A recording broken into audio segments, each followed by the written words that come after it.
प्रिय मित्रों, जय श्री कृष्ण। आपका आपके अपने चैनल मुहूर्त ज्योतिष पर मैं आचार्य डॉक्टर विष्णु कुमार मिश्रा आपका बहुत बहुत स्वागत करता हूं।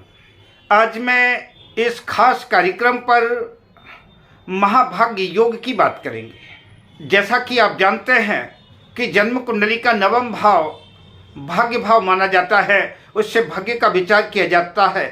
किंतु मैं जिस महाभाग्य की बात कर रहा हूँ, यह कुछ शर्तों के साथ बनता है, जिसकी मैं विस्तृत चर्चा वीडियो में करूँगा।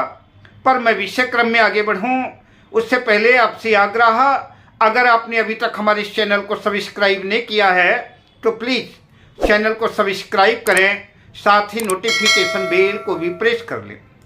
अगर आप अपनी या अपनों की जन्म कुंडली का बृहद प्रेडिक्शन कराना चाहते हैं, विश्लेषण कराना चाहते हैं, या किसी भी किस्म का उत्तम क्वालिटी का रियल राशि रत्न आदि प्राप्त करना चाहते हैं, या किसी भी किस्म का ज्योतिषी परामर्श चाहते हैं, तो स्क्रीन पर फ्लैश हो रहे नंबरों पर आप हमसे संपर्क कर सकते हैं। आइए विषय क्रम में आगे बढ़ें, महाभाग्य योग की चर्चा करें। जैसा कि आप जानते हैं कि जन्म कुंडली का नवम भाव भाग्य भाव है, और स्वाभाविक रूप से आप इस सूत्र को जानते ही हैं कि अगर जन्म कुंडली के भाग्य भाव का स्वामी भाग्य भाव में स्थित है, या कि भाग्य भाव पर उसकी दृष्टि है, या कि केंद्र त्रिकोण में अपने उच्च राशि या स्वराशि में स्थित है, तो ऐसा व्यक्ति भाग्यशाली होता है। शर्त यह है कि लग्नेश्वी मजबूत होना चाहिए। किंतु इस वीडियो पर मैं जिस महाभाग्य योग की चर्चा कर रहा हूँ वह कुछ अलग प्रकार से है, उस शर्त है, शर्तों के ऊपर निर्भर करता है। अमूमन जो ज्योतिषी योग होते हैं वो चाहे महिला जातक हो या पुरुष जातक हो, सबके ऊपर समान रूप से काम करते हैं। किंतु इस महाभाग्य योग में पुरुषों के लिए अलग शर्तें हैं और महिलाओं के लिए अलग शर्तें हैं। तो आइए मैं उस महाभाग्य योग की चर्चा आपसे करता हूँ। सबसे पहले चर्चा करता हूँ पुरुषों की जन्म कुंडली में। इस महाभाग्य योग बनने के लिए सबसे पहली शर्त है कि किसी भी पुरुष जातक का जन्म सूर्योदय से लेकर के सूर्यास्त के अंदर होना चाहिए, यानी जन्म दिन का होना चाहिए। यह पहली शर्त है। दूसरी शर्त है जो जन्म कुंडली का लग्न है, लग्न जो है विषम राशि का होना चाहिए। विषम राशि से मतलब कि लग्न मेष लग्न की कुंडली हो, मिथुन लग्न की कुंडली हो, सिंह लग्न की कुंडली हो, तुला लग्न की कुंडली हो, धनु लग्न की कुंडली हो, कुंभ लग्न की कुंडली हो, यानी लग्न विषम होना चाहिए। और दूसरी शर्त है कि आपकी जन्म कुंडली में जो सूर्य भी स्थित हो वह विषम राशि में स्थित हो। इस महाभाग्य योग की अंतिम और चौथी शर्त है कि चंद्रमा भी विषम राशि में ही होना चाहिए।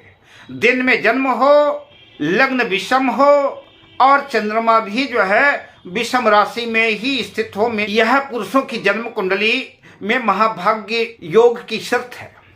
मैं इसके फलश्रुति की चर्चा आपसे बाद में करता हूँ। उसके पहले महिलाओं की जन्म कुंडली के शर्तों की बात करूं कि महिलाओं की जन्म कुंडली में अगर ये महाभाग्य योग बनता है तो उनके लिए कौन कौन सी शर्त है। तो इस महाभाग्य योग को बनने के लिए महिलाओं की कुंडली की पहली शर्त है कि उनका जन्म रात्रि में होना चाहिए। जैसे पुरुषों की कुंडली में शर्त थी कि उनका जन्म दिन में होना चाहिए, सूर्योदय से लेकर के सूर्यास्त के अंदर होना चाहिए, ठीक इसी तरह से महिलाओं के लिए इस योग के लिए जो शर्त है उनका जन्म रात्रि में होना चाहिए। सूर्यास्त से लेकर के सूर्योदय के अंदर अगर किसी महिला का जन्म हुआ है, और उसकी दूसरी शर्त है लग्न जो है सम राशि की होना चाहिए।